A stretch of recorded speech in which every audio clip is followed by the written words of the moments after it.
కుంతీదేవి పెళ్లి. సూర్యుడి వల్ల పుత్రుని కన్న కుంతీదేవి ఆ పుత్రుని నదిలో సాగనంపిన తర్వాత విలవిల్లాడిపోయింది. ఆ బిడ్డ బతికాడా లేదా? ఎందుకు నాకు ముని ఈ మంత్రాన్ని చెప్పాడు? నేను ఎందుకు సూర్యుడిని చూస్తూ ఈ మంత్రం చెప్పాల్సి వచ్చిందని ఆవేదన చెందింది. బావురుమని ఏడ్చింది. కడుపులోని దుఃఖమంతా వెళ్లబోసుకుంది. అంతేకాదు పదే పదే తన పుత్రుడి రూపాన్ని తలచుకుంటూ శోకించసాగింది. ఈ విషయాన్ని ఎవరికీ చెప్పుకోలేక తనలో తానే ఎంతో ఆవేదన చెందింది. స్త్రీ యొక్క గొప్పదనం ఇదే.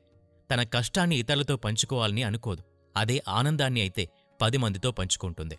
అందుకే భారతంలో కుంతీదేవి పాత్ర మనకు స్త్రీలో ఉన్న గొప్పదనాన్ని చూపిస్తుంది. ఆవేదన అంతా మనసులోనే దాచుకుంది. రగులుతున్న అగ్నిపర్వతాన్ని అరచేత్తో ఆపినట్లుగా ఆ ఆవేదనని తనలోనే అణిచేసుకుంది. అంతేకాదు ఆ ముద్దులోలికే చిన్నారి మోము పదే పదే గుర్తుకొచ్చేది. సహజ కర్ణకుండలాల భూషితుడు, వజ్రకవచ శోభితుడు అలాంటి నా కన్న కొడుకు నాకు దక్కలేదు. అయ్యో, చేతులారా నదిలో త్రోశాను. నా బంగారు కొండ, ఏ ఊరికెళ్తున్నావు? ఏ తల్లి ఒడిలో చేరుతావు? నిన్ను ముద్దాడి పోషించే అదృష్టం ఏ సతికి సమకూరిందే? ఎక్కడున్నా నీవు కనిపిస్తావులే. తలతల్లాడే చెవిపోగులు, మెలమెల్లాడే మయమరపు అందాలు చెందే ఆకారం నీవెక్కడున్నా చేతి చూపిస్తాయి.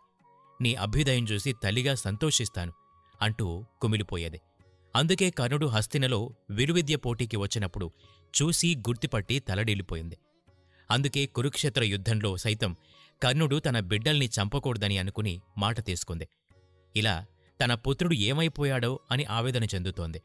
ఆమె నదిలో విడిచిన పెట్టె అశ్వనదిలో నుంచి చర్మన్వర్లో నుండి యమునలోకి, యమునలో నుండి గంగలోకి అంచెలంచెలుగా ప్రయాణించింది. అలల్లో ఊయలూగుతూ సూతదేశంలోని చంపాపుర ప్రాంతంలో పోతూ ఉంది. ధృతరాష్ట్రుని సకుడైన అతిరథుడనే సూతుడు భార్యా సమేతంగా జలక్రీడలాడుచూ పెట్టెను చూశాడు. అతని భార్య రాధ పెట్టెను తెరిచింది.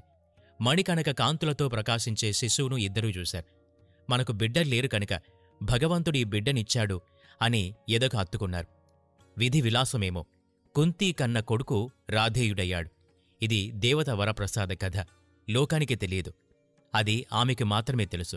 ఆమె మనసులో మాత్రమే ఉంచుకున్న పెద్ద అగ్నిపర్వతమిది. కొన్నాళ్లు కుంతీదేవి ఇలా ఉండటాన్ని గమనించిన కుంతీదేవి తండ్రి ఆమెకి వివాహం చేయాలని నిశ్చయించాడు. అందుకోసం స్వయంవరాన్ని ప్రకటించాడు. దేశ నలుమూలల నుంచి ఎంతోమంది రాజులొచ్చారు. తమ అస్త్ర విద్యా నైపుణ్యాన్ని చూపించారు.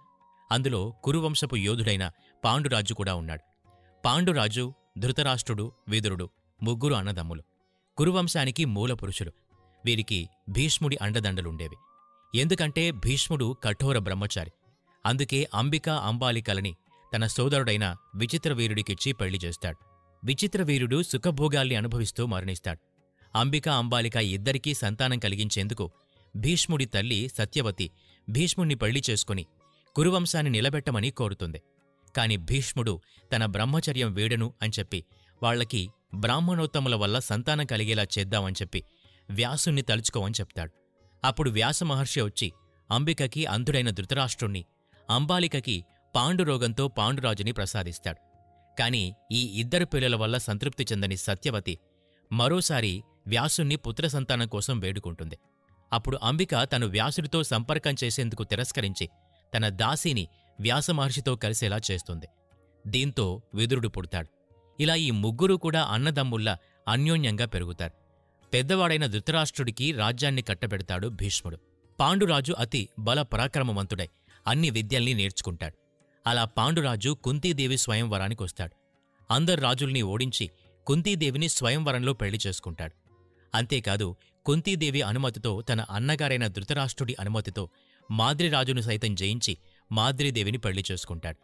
ఇలా ఇద్దరు భార్యలతో పాండురాజు సుఖజీవనం సాగిస్తున్నాడు. ఇదే సమయంలో కుంతీదేవికి మాద్రికి అనుకోని ఒక విపత్తొచ్చింది. అది తమ పాతివ్రత్యానికే సవాల్గా నిలిచింది. పాండురాజుకి ఘోరమైన శాపం కలిగింది. ఆ శాప ప్రభావం ఏ మగవారికి కూడా రాకూడదన్నట్లుగా అయింది. దీనివల్ల కురువంశం ఏమైపోతుందో అనే దిగులు అందరిలోనూ పట్టుకుంది. ముఖ్యంగా ధృతరాష్ట్రుడు, భీష్ముడు ఎంతో కలవరపడ్డారు. అసలు ఆ శాపం ఏంటి, అప్పుడు కుంతీదేవి ఏం చేసింది అనేది తదుపరి ఎపిసోడ్స్లో తెలుసుకుందాం.